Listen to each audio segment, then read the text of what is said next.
Hello, my beautiful co-creators. Lilou here on the Juicy Living Tour Europe. Today I'm in Windsor in England. It's still part of this beautiful group. I cannot get enough. All those wonderful people that are here this weekend, and you're one of them. And it's another delicious story. I feel it's important to share with people because you had a very successful life, and I would actually like to hear from you before we get into the details, but how do you see success? Because I think it's quite important to define it right now at the beginning of this interview. For me, success, thank you very much. Firstly, I'm very humbled to be a part of this interview with yourself, Lilou, with a great following and such great people listening. Success to me is a kind of a combination, to be honest with yourself. It has to, I think, originally reside with the family. And for myself, success breeds in the house, in the home, having a successful surroundings, nurturing around yourself. And then obviously fiscal success does come hand in hand with that, because it gives you peace of mind, above all. Yeah, you were handed a business at a very early age, and then became a millionaire very young too. And you were born in this kind of business atmosphere. But what makes it so that you could handle that at that time? I mean, how were you able to handle the business at such a young age and successfully move forward? I'm going to suggest I probably answer that question with a very humble answer. My parents, without a doubt, the upbringing that I had from a very young age was very tenderly nurtured. I was surrounded at the time by business people, entrepreneurs, my father, my grandfather, etc., and my mother as well. So I suppose it was a natural move for me to be in that environment and take step up into control. Were they already, since you were little, sharing with you? Were they sharing with you what they were going through, and it was all very open and transparent already in the family? Lilou, I think yes. To be honest with yourself, I'm very blessed. I had a situation where I didn't really know anything else besides business. As far as I was concerned, it seemed to be natural, as though everybody should be able to run businesses and entrepreneurial organizations. So I don't think I've ever been in that situation of actually thinking anything but, whether I was going through academics or whether I was going to be a simple trader. Yeah. To me, it was all one. And yes, I was nurtured in a very, I suppose the nuggets were handed down to us in gift format from my parents, both of them, both very differently and dynamically different. My father being a very strong, ambitious character, not necessarily for the detail. But my mother on the other side was also ambitious, but much more into the detail. So I've kind of been blessed with a nurturing on both sides of the coin. But you have this gentleness, loving presence about you. Is that how you are in business too, and you handle things, or do you think we need to be tough and controlling when we're a big boss? Now that's a great question. I think that comes with maturity. To be specific, when you first start off in business, without a doubt, individuals, I would suggest, would become, initially will become quite insecure within themselves, because business is such a paradigm that it's not predictable. Mm-hmm. So I suppose with learning, with experience, as you take step-by-step actions to ensure that that successes themselves are noted and correctly learnt from, it allows an individual to be much more balanced. And only then, I believe a mixture of both. The question that you asked me was, do I have to be stern or do I have to be soft and humble? And I think it's a mixture of both, because to be honest with yourself, being playful and being focused and communicative is, I think, key to success. But never forgetting the actual detail. Never keeping taking your eye off the actual details. So yes, when it comes to financials, you should be very accurate and very controlled.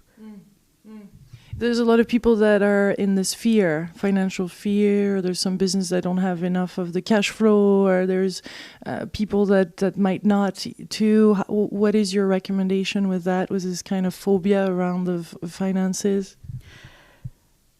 Finances and phobia do kind of come hand in hand. Where there's fiscal success, there'll always be an element of phobia, I believe, my personal opinion, attached to that. whether you are earning £100 or billions. But there's a key question that I speak to a lot of my personal one-on-one clients with my mentees. And immediately the first thing that a person should look at in times of financial hardship and economic sort of tightness, the first thing I would suggest they do is to look back, take a deep breath, come out of their business and have a look freshly from outside as though they were a fresh pair of eyes. If possible, employ somebody, get somebody in to go and have a look with them as well. But most importantly, look at the assets they have right now to sell. And it's one of the key things that I'd like to put forward to virtually everybody I work with. Don't try to sell things that you haven't got. Look at what you physically got in your stock room, in your business, in your asset value, and start redeeming that as quick as you possibly can. Because you'll find a lot of your cash injection, whether there's financial hardship or not, if the price is right, you can pretty much sell anything. Mm-hmm. So if it's about cash, don't necessarily hold on to a stockpile of stock. So just get rid of that stock quickly, turn it into liquid capital, and then reinvest it correctly, and it should resolve cash flow quite quickly. Mm. Is there, do you have recommendation for people that want to start, that are kind of tired of working for somebody and are stressed and they want to become entrepreneurs themselves? Do you have recommendation for them? What a lovely question. Quite a deep question, I think. The question the way the question's got to be answered, it has to be, is it a personal journey? Are they actually aligned with wanting to work for themselves? Is it just a bad boss that they're just currently facing? Is the job location, the environment the wrong place? Or is it actually them wanting to work for themselves? Mm-hmm. And is that part of the ambition?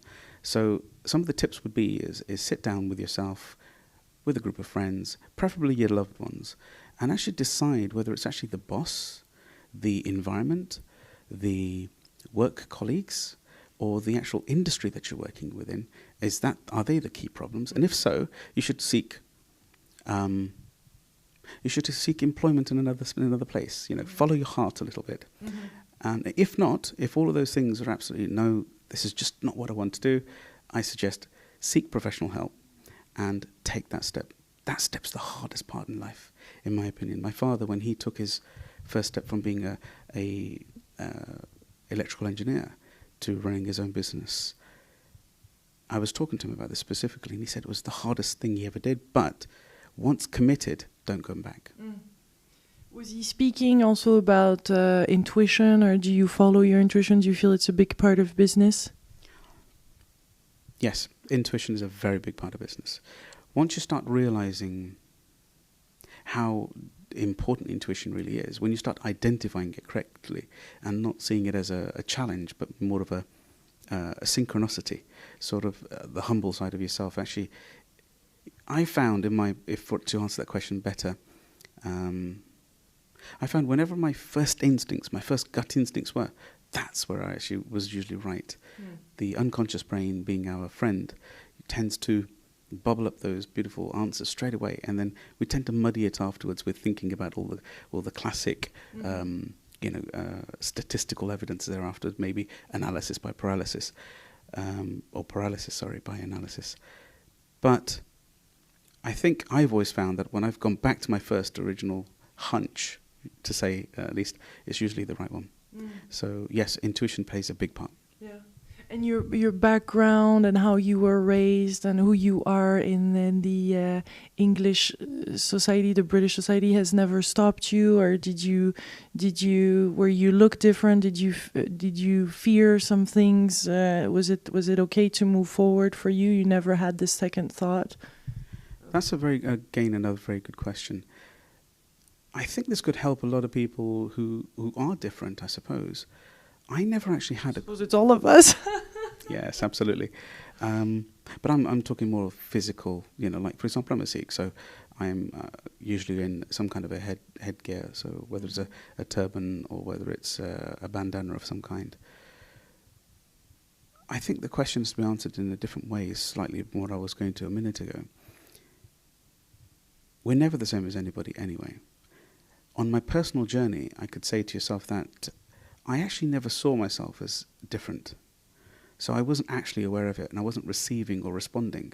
The old scenario where what you see is what you get in life. Maybe behind my back I was different, but to my face I wasn't different. My eyes never saw myself as different. I just saw myself fitting in with everybody else. So I think that's very key, because if we want to integrate in every way, I'm a born British Sikh. My parents have come from India.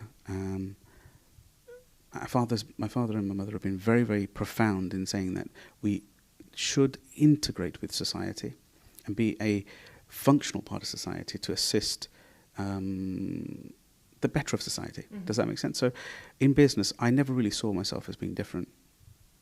Adversely, on the other side of it, I think maybe being different was a bit of a USP and kind of easy to remember maybe.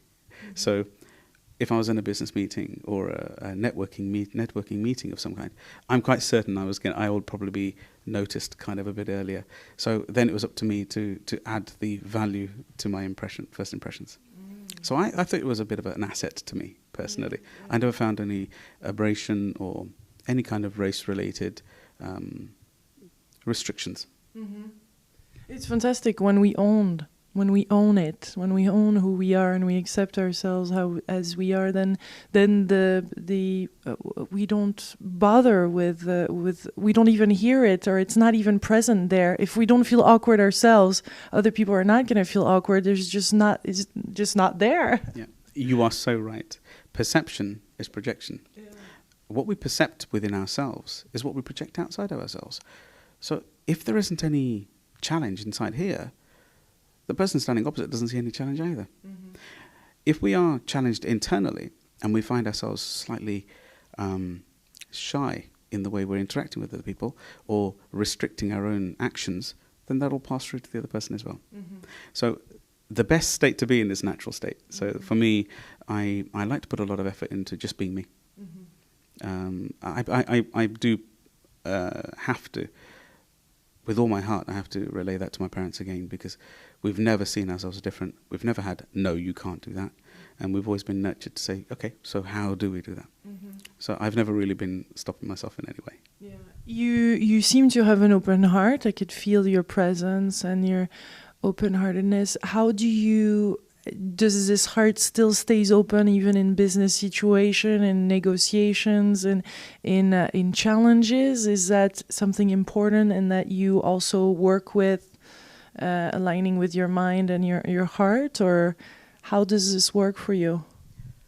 Is it okay to make a bit of a Sikh reference? Yeah. Of course, yeah. Yeah. There's no limitations here. Good, because it's an integral part of my life.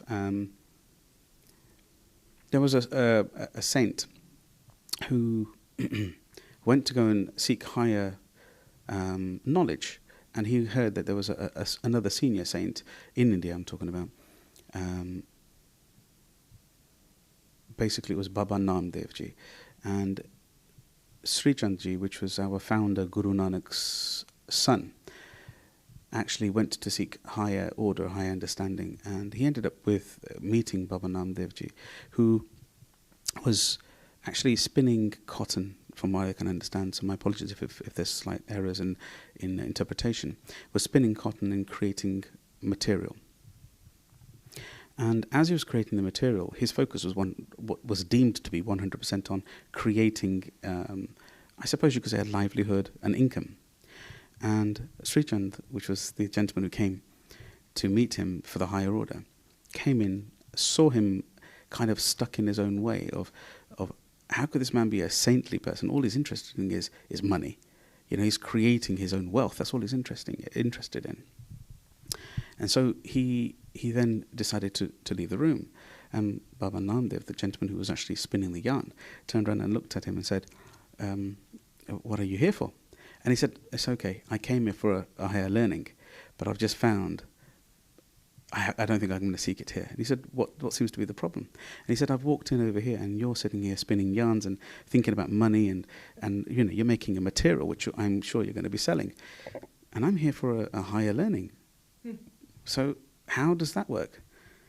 So Baba Namdev just very humbly put his hands together and said, Hastya Kadendia Milendia Usnam Vichhoy Mukt. My apologies for slight interpretation errors. What that means is basically laughing, joking, working. You should be at all times using your hands, using your feet, being very functional within work, within business. But your heart, or should I say your mind, should be connected to him upstairs. Mm-hmm. So whether that's the universe, or whether that's deemed as God, or whether that's the mid-static rift, or whatever we think in quantum physics-wise, the reality is that we should be connected to our maker or our observation of some kind, our accountability, our architect, the universe, to tap into that spiritual energy as well at the same time. So use your hands, use your feet, be functional, but at all times be connected. So the point of that story was that you said, how does one stay heartfelt within work? Well, you should always be connected to your heart all the time, whether there's figures in front of you, or whether you're just listening to a challenge that somebody's having, or alternatively, listening for detail within the cells or a negotiation of some kind. I hope that helps explain. Do you actually go into the prayer or declaration or calling for this life force, or is there at some point when you need to take decisions or you feel challenged, do you have conversations? Always. 100%. An integral part of myself and being and our nurtured family. I'm the youngest of 8 children. My parents have brought us up very closely to our faith of integration with society. And the one thing that the Sikhs are brought up with as a race, as a religion, is that we do not require anybody to connect to our maker. We do not need another channel, we do not need another third person. So, kind of with respect, we don't need a priest, we have ourselves. So, within ourselves, we connect spiritually, which connects to our maker. So whatever your belief systems are around that, names are not relevant. The energy is what I'm talking about. So I myself can tap into that energy. That's my perception and genuinely my belief. So when in any kind of doubt of situation or a big decision needs to be made, or alternatively, in the morning before you set your day up, during the day and at the evening when you close your day off, when you're about to, in my case, when I see a client, when I see a mentee, before I go into the room, as I've completed the session with the client, I release with a prayer. So yes, for me it's very, very stable. It's a stabilizing sort of agent, I suppose you could say that. I hope that's answered the question. Yeah. And were you brought as you are also that? You are also this God. We are living gods also on the planet, or do you feel this is an entity of its own? Or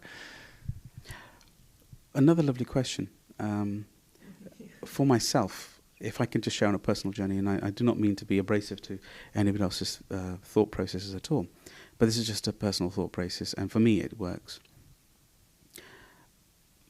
I believe, and I have been brought up to believe, that the divine is an energy. Whether we call him God, again, my Sikh faith teaches us around the very first thing within the Guru Granth Sahib Ji, which is our holy living Guru, is Ek Onkar. Ek Onkar means one, Onkar means make a God. So there is only one God. But then it goes on to explain that there's Ek hai, Anek hai, phir ek hai. What this means basically, Ek meaning one, hai meaning there is. There is one. Anek means countless. There are countless names, interpretations, channels of getting to this energy. But at the end of the day, there is only one. So I'm a very humble believer of integration. I do not have an agitated view towards anybody else's religions or belief systems. I can accept everybody, including an atheist who says there isn't a God. Absolutely fine by me, because it's a personal order. We've been brought up that we can choose to believe or not to believe. That's our choice, not anybody else's. So for me, God is a divine entity which can be harnessed through ourselves. I was actually listening to a prayer on the way, which I believe, whilst I was driving up down from Peterborough. to Windsor today, and it's I am thine and thine is I. So the logic is very, very simply where, yes, I am a part of God because I'm a part of his light, but he is also part of me. So we're one and the same. But that does not make me a God on earth. It allows me to connect into his energy or her energy, whichever you perceive. And quantum physics and all this, do you study it? Have you been interested by it? You mentioned it earlier.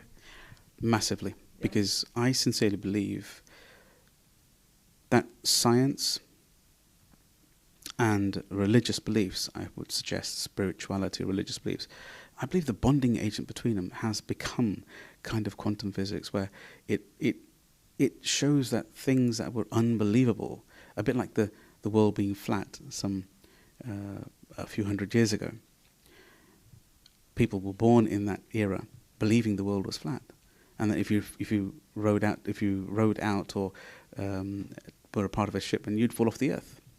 Now, people were born in that time frame, believing it, and God bless them, they were also demised in that same time frame, knowing that that's the only way that there is. The world is flat. You're going to fall off the edge. Not so long ago. Not so long ago is what I'm trying to say. Yes, absolutely.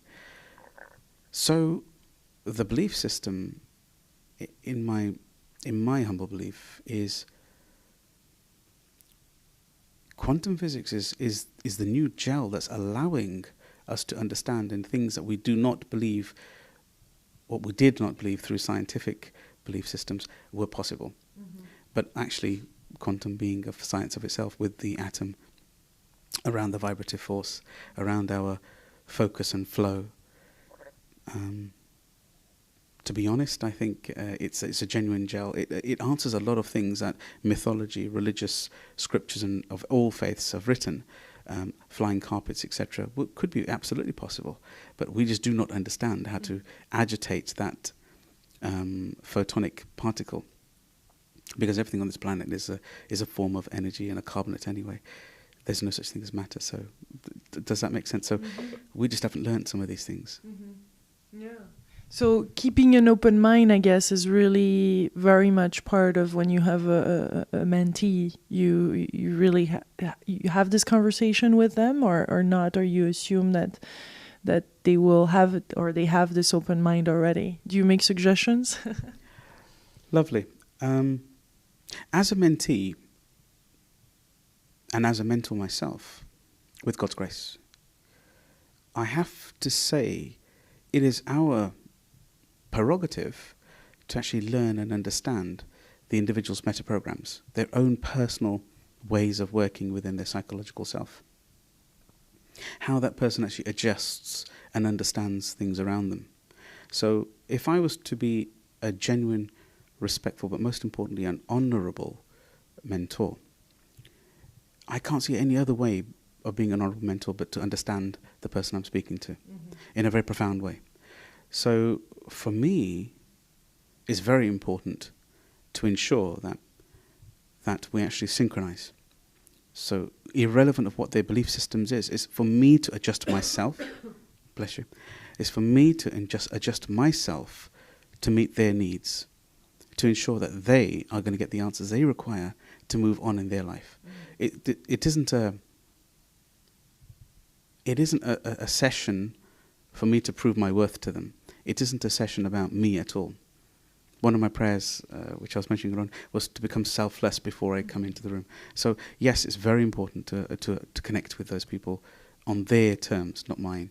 So yes, I use quantum physics, science, references, spiritual as well as religious, if it's relevant. And I think it's paramount. Thank you so much for this beautiful conversation. I really enjoyed it. It went to some places I wasn't expecting. I love how when we're simply at service and selfless, it really takes over and it goes in magnificent places. So I very much enjoyed this. Thank you so much for being available. And I wish you a wonderful conference today here in Windsor. And I'm excited to share this video online with people around the world. Thank you. Thank you very much, Lilu, and thank you all for taking the little time that we've spent together, an amazing, in-depth conversation. And my apologies if there's anything out of order in said, but this is just a personal journey. And every single day I live, I learn, I expand. And what I believed was fact yesterday is changing on a daily basis, possibly. Yeah. So I'm open to learning again every single day. So on a humble basis, thank you very much for having me on. Thank you. Thank you. Thank you. Thank you. Thank you. Much love, my delicious co-creators. Many blessings to you. Bye-bye.